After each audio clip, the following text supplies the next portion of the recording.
Mirasee. I think that's why he's able to build a community where people really support each other, is because there's a culture around it. And it's very different from what I see a lot of people trying to do with community, which is more just kind of adding community as like a functionality on top of content you're providing. Hello and welcome to Course Lab, the show that teaches creators like you how to make better online courses. I'm Ari Ini, the Director of Growth at Mirasee, and I'm here with my co-host, Abe Crystal, the co-founder of Rizuku. Hey, Abe. Hey there, Ari. In each episode of Course Lab, we showcase a course and creator who is doing something really interesting, either with the architecture of their course or the business model behind it, or both.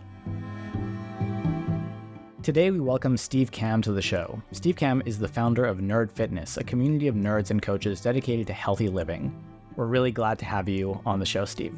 Great to see you guys and super excited to be here. Awesome. So to kick us off, could you give us kind of a 30,000-foot view of yourself and your business and kind of how you've come to the world of online courses? Yeah. So I was lovingly raised by two parents and a Nintendo Entertainment System, and spent the majority of my childhood escaping into games and books and movies, and also just a big fan of running around outdoors and pretending like I was Link from The Legend of Zelda. I think I even wrote a sequel to a video game at some point because I thought that was very important to do. So this was the majority of my childhood and my upbringing, and spent most of that time also just assumed that I was always going to be the scrawny, weak individual, and that was my genetics, and that was my identity, and that's kind of the path I was on. And then I learned how to eat right and pick up heavy things, and quickly learned that the story I had been telling myself was just factually inaccurate. So I spent a few years getting healthier, getting stronger, building confidence, and realized there wasn't really a home online for people like me, people that were interested in learning how to get fit, but felt super self-conscious about going to a big box gym. So I thought about this. I thought, like, well, how do I help beginners that are like me? And I Googled nerd and fitness, and nothing popped up. So I was like, all right, I guess we'll do that. So I bought nerdfitness.com. This is way back in 2007 when I bought that domain. So this is like before being nerdy was cool, and before Marvel blew up, and before Disney acquired Star Wars, I think. So I wasn't capitalizing on a trend. I'm just a huge dork that happens to love helping people not make all the mistakes I did.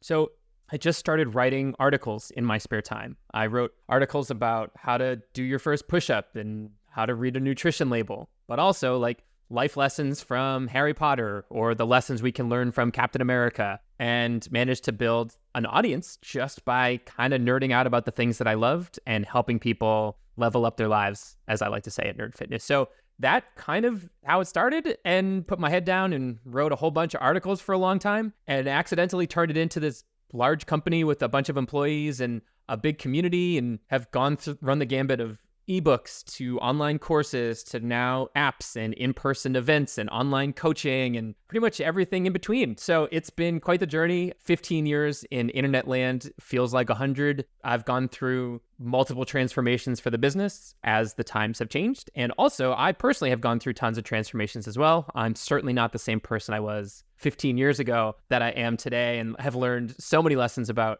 not only myself, but how to build a business and how to take care of a community and give them the tools and services they need to help themselves live better lives.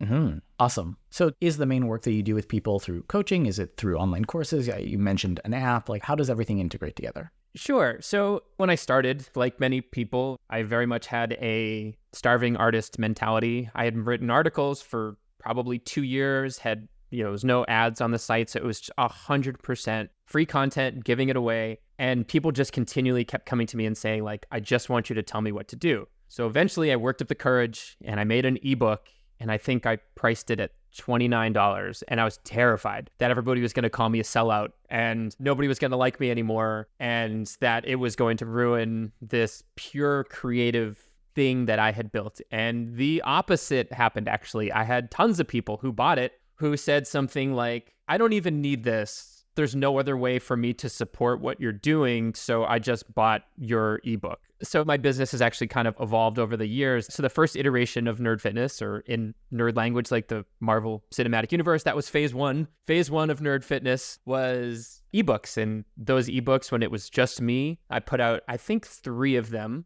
And after those for a few years, I think technology started to get a little better, and realizing how much of Nerd Fitness was visual. It wasn't just reading words, but it was also watching videos of exercise demonstrations. And so it's maybe 3-4 years into the journey, we move into phase 2 of Nerd Fitness, and that was online courses. And in that instance, people seem to want more video. They want a more guided experience instead of just read this book from page 1 to page 200. It was, hey, I have these questions, or this is the equipment that I have. So my brain started to formulate, like, what else could we do to help people, and how does that change? And that ultimately resulted in what we called the Nerd Fitness Academy. And that was our online course experience. And that was when things really changed. It went from thousands of dollars a month, and that was for the ebooks that were just consistently selling. And because it was a brand new course, I was like, I don't know if people are going to like this. We'll open it up for a few days and we'll close it, and then we'll get everybody's experiences and results and see how that goes. And I think we ended up doing over 6 figures in that 1 week. And it was me and maybe 1 or 2 other employees at the time. And to say I was shocked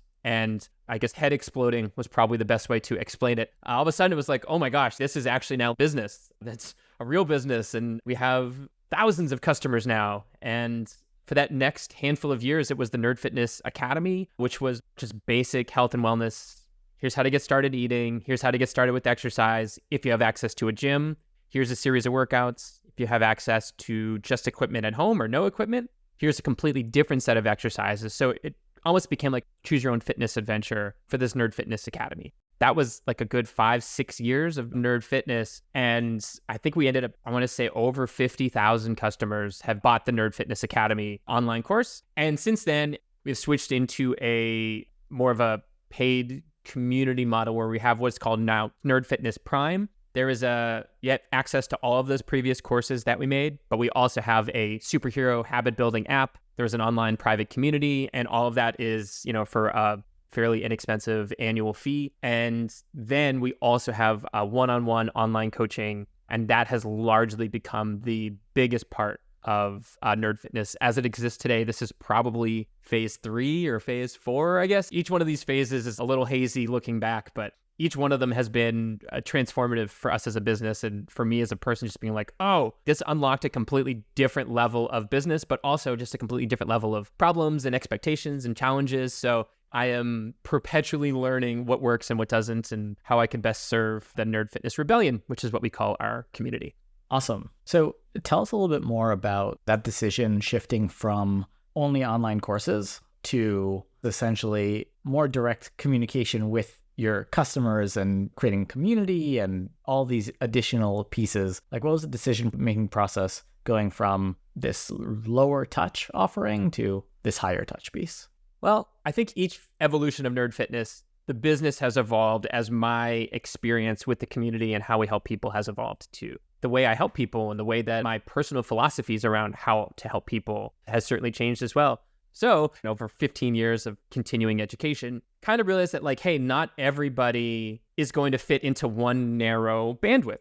At the time, for me, it was, you should probably strength train, you should probably go low carb, and don't run because you're probably going to get injured. And that was like the prescriptive format that worked for people, and we got tons of success stories. But there was also tons of people that loved Nerd Fitness that were like, yeah, but I kind of want to run a 5K. Or like, I'm a vegetarian for any number of reasons, but I love this website. And realizing that we were helping people, but we were helping such a smaller band of people in a very narrow way, we were leaving people behind. And one of the rules of the rebellion at Nerd Fitness is we never leave our wingman or wing woman or wing person. So we were leaving people behind. And that evolution with the online courses was, hey, here's an opportunity for us to create some more individualized help.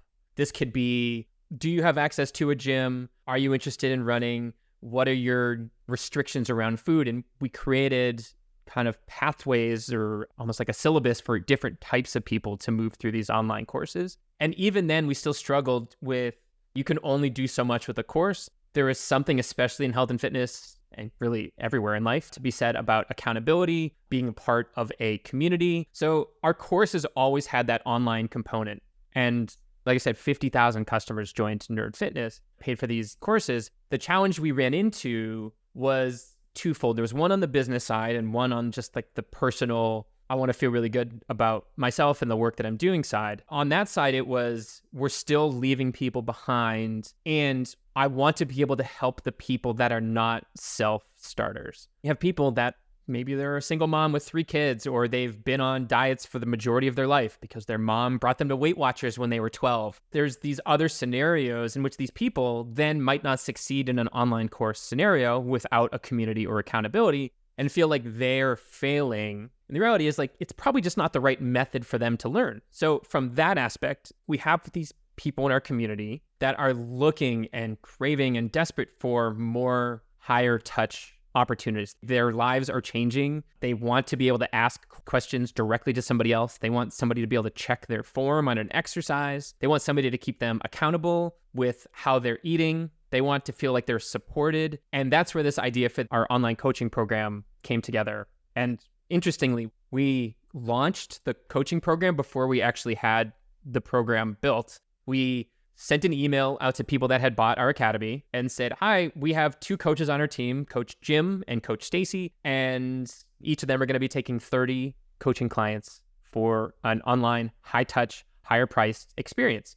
If this is something you're interested in, please fill out this application and we'll get back to you. And I think we had like hundreds of people fill out applications. And it was like, oh, okay, this is going better than expected. So quick, we need to build this out. We need to get the technology up and running. We'll get our guinea pigs. We need to identify which other employees or future coaches could be a part of this. So that was one thing. And on the business side of things, our courses, you paid once, you got access to it for the rest of your life, and which was a great model for building goodwill and karma. And the courses, we improved them multiple times. People got updated versions of them forever. At the same time, as a business model, people pay you once, they have access forever. You then are essentially spending all of your time not serving your customers. You're spending all of your time finding the next batch of 10,000 customers. So the business model, it was all marketing, and there was less effort that we could, as a very, very small team, could go into making the product better. So the eventual shift to this recurring model, it's like $100 for the year, gets you access to all of the courses, gets you access to this habit building app,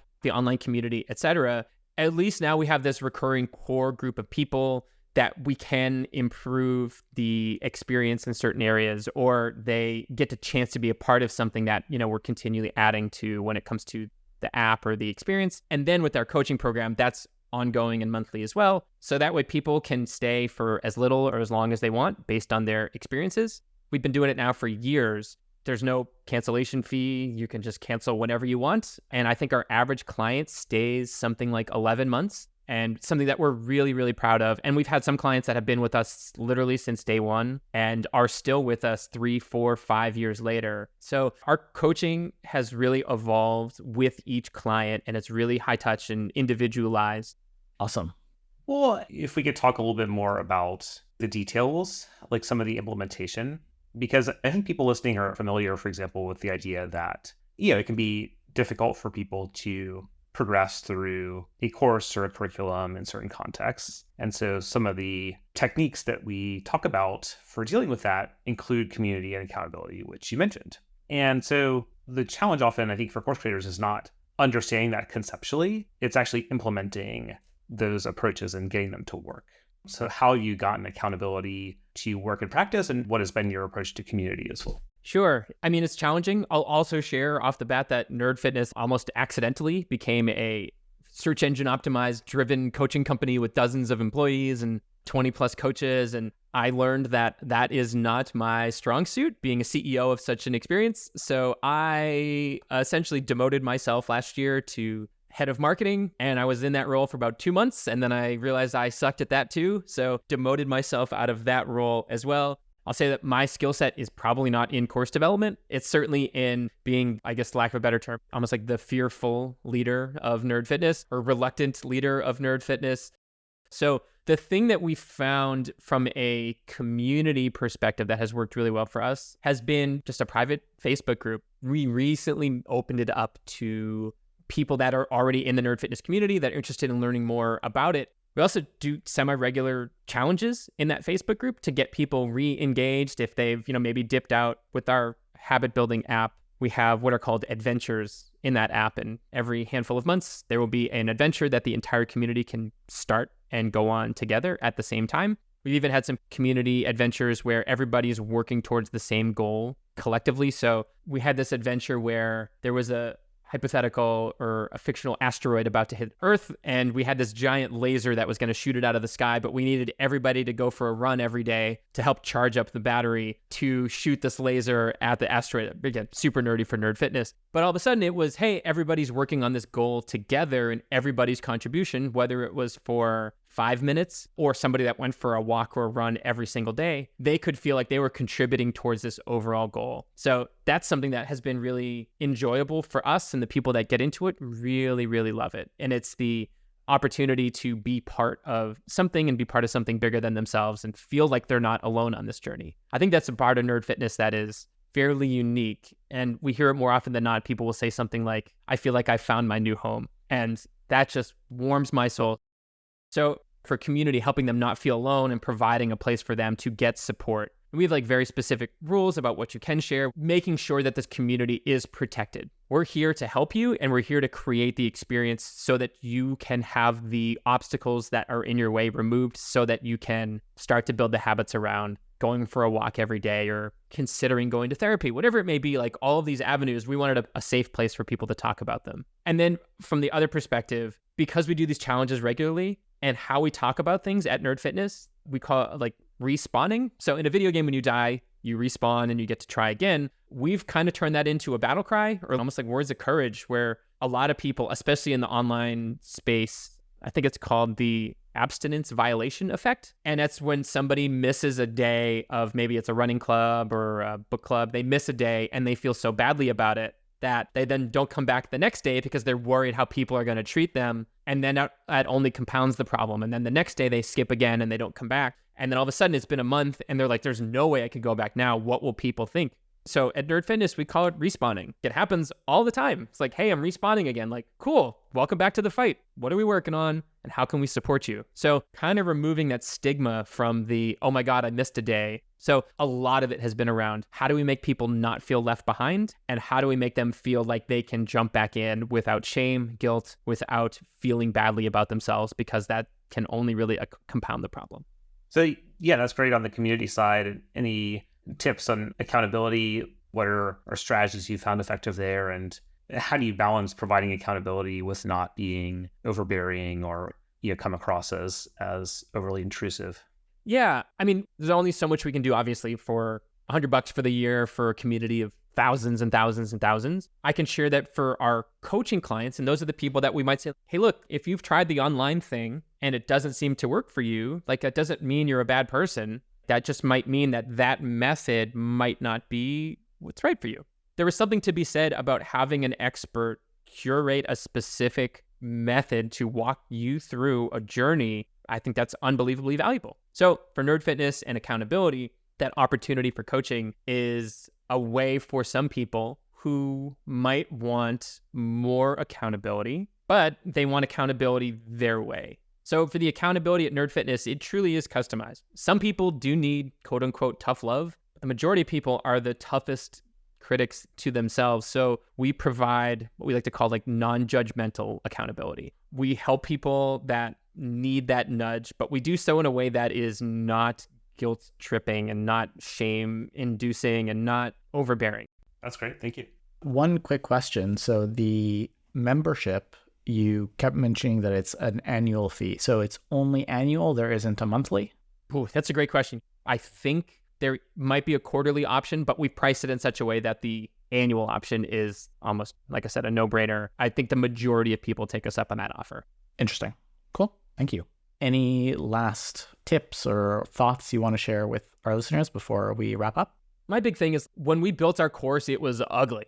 When we launched our coaching program, we used a shared Evernote folder and text messaging. Now we have like custom coaching software. Our app is as a custom built app. But if you're providing unbelievable experience, I think especially if it's like, hey, we're trying this new thing and we want you to be a part of it, and you can get people in to be help and say like, we need your help shaping this thing, that goes a really, really, really long way to making people feel like they're part of something and they want to support and be a part of it. I think video games do this really, really well. They call it early access, or you can get the beta version of a game and you pay a less rate and you get the game that is wonky and broken. But what they learn from you playing the game in that stage is what helps make the future version of it successful. So I think it's really easy to say like, oh, I don't have the right software, so I can't launch it yet. We've certainly done things where you build a product or a service and you deck it out and you launch it, and then you learn that nobody actually wanted it. I think you're much better off getting to know your audience and not just saying like, hey, if we were to offer something like this, would you buy it?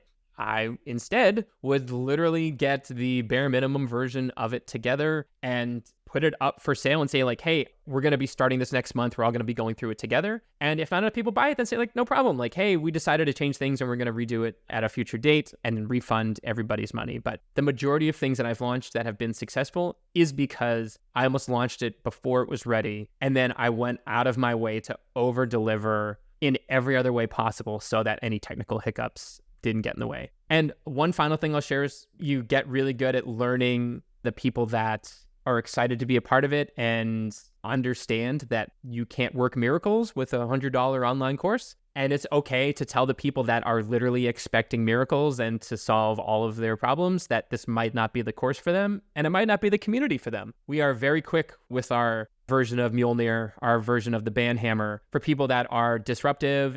We, as employees, take our mental health seriously, our community. That's a really big, important thing for us. And, you know, we gladly refund people's money who is not a great fit for what we do and what we offer. I think that's something that we are proud of. We're doing this to help our group of people. Awesome. I love those pieces, and I feel like there's a lot of really important stuff there. So thank you for those. So where can our listeners learn more about Nerd Fitness and about you? Yeah, pretty easy. I mean, if you go to nerdfitness.com, there is tons and tons and tons of free resources. We also have an email list, and I write our emails that come out every Monday that I'm really proud of. I explore a lot of stuff beyond just how to do a push-up. And today's post is about like my history with going to therapy and why mental health is so important. Next week, I think we're talking about toxic positivity versus acceptance. So we really dive into a lot of the mental behavioral stuff alongside the nuts and bolts of getting fit. So that's all at nerdfitness.com. And then you can find me individually at Steve Kamb, SteveKamb, on Instagram, Twitter, Threads, where pretty much anywhere on the internet, I'm probably there at that username. Awesome. And for what it's worth, I've been reading Steve's emails for a very long time, and I highly recommend them. Thank you so much, Steve. This has been awesome. Yeah, I really appreciate it. Now stick around for my favorite part of the show, where Abe and Ari will pull out the best takeaways for you to apply to your course.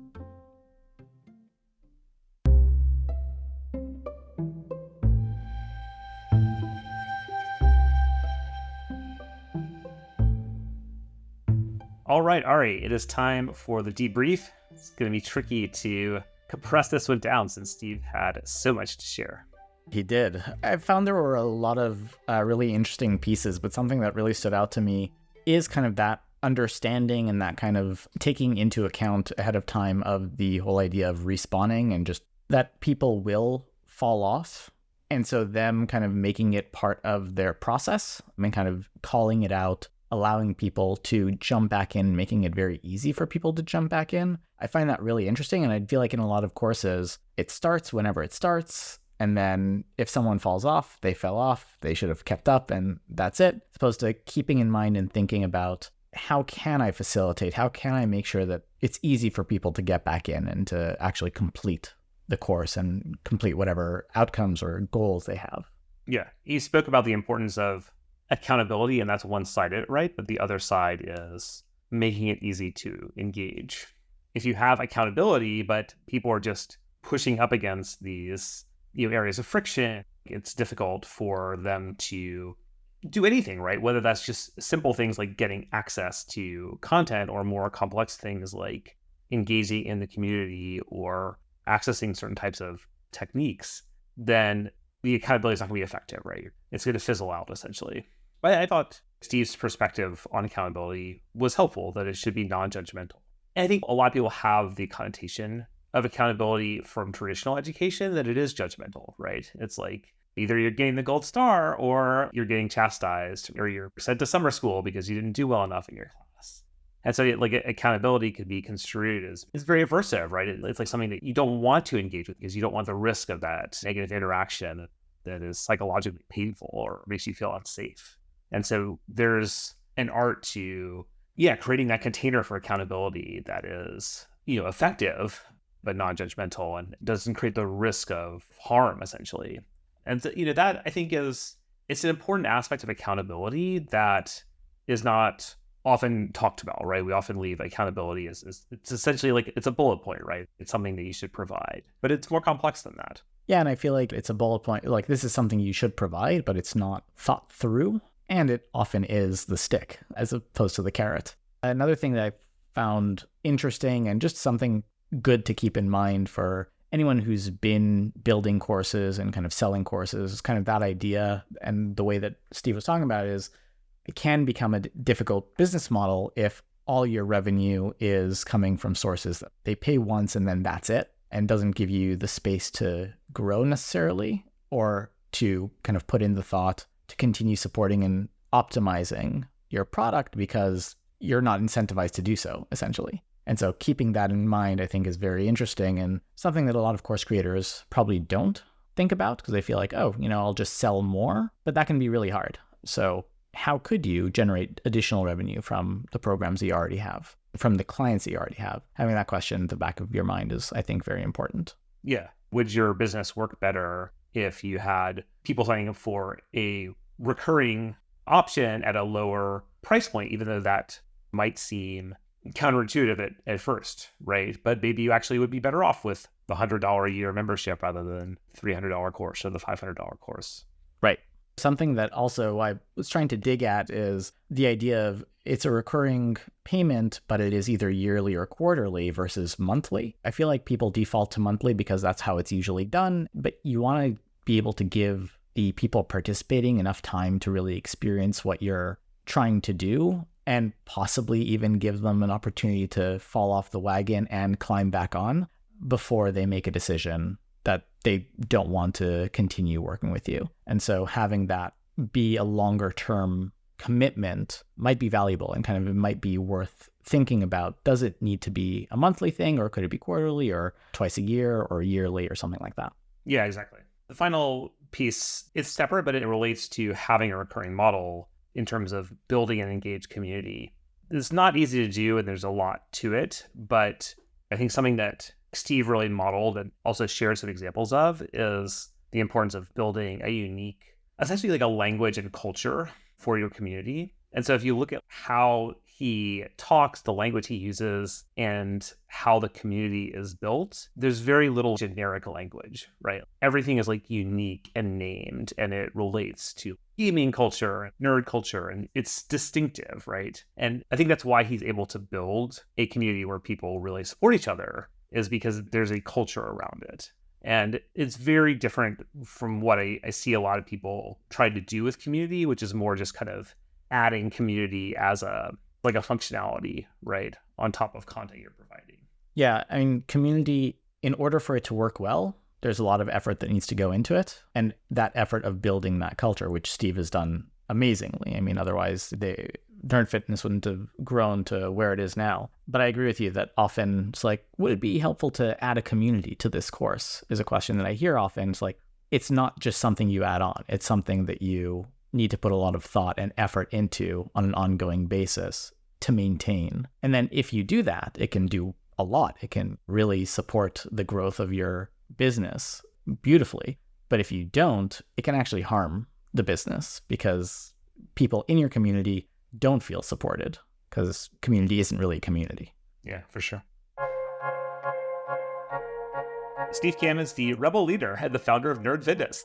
You can learn more about him and his programs over at nerdfitness.com. That's nerdfitness.com. Thank you for listening to Course Lab. I'm Abe Crystal, co-founder and CEO of Rizuku, here with my co-host, Ari Eni. Course Lab is part of the Mirasee FM podcast network, which also includes such shows as Once Upon a Business and Making It. This episode of Course Lab was produced by Cynthia Lamb, and Danny Eni is our executive producer. If you don't want to miss the excellent episodes coming up on Course Lab, make sure to follow us on YouTube or wherever you listen to your favorite podcasts. And are you enjoying our show? If so, go ahead and leave us a starred review. It really does make a difference. Thank you, and we'll see you next time.